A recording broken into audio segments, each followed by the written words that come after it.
Hej, vi hedder Nils og Boncho, og vi er nogle af de lærere, som I blandt andet kommer til at møde, når I starter på Global Gardener her om ikke så længe. Vi glæder os rigtig meget til at møde jer, og lige nu der vil vi fortælle en lille smule om, hvad det er, Global Gardener kan byde på.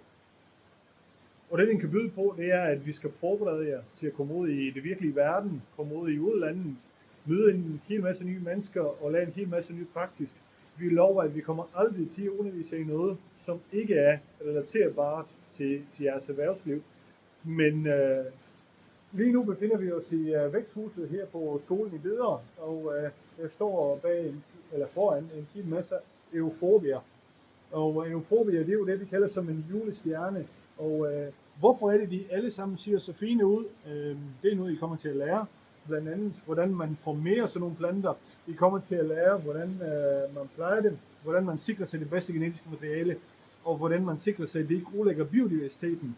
Og når jeg siger biodiversitet, så er det meget vigtigt at sige, at vi kommer til at fokusere på overlevelse, på biodiversitet, på bæredygtighed. Det er de 3 B'er, som kommer til at være vigtige søjler i det her uddannelse. Så hvis det er noget, I er interesseret i, så synes jeg, tænker, at det vil være super spændende for jer at være med til. Præcis. Og som Boncho sagde, så bliver det hands-on, det bliver praktisk, det bliver relaterbart, og der bliver direkte transfer ud til den virkelighed, I skal ud og være i. Så velkommen til Global Gardener. Vi glæder os til at se jer. Vi glæder os. Vi ses.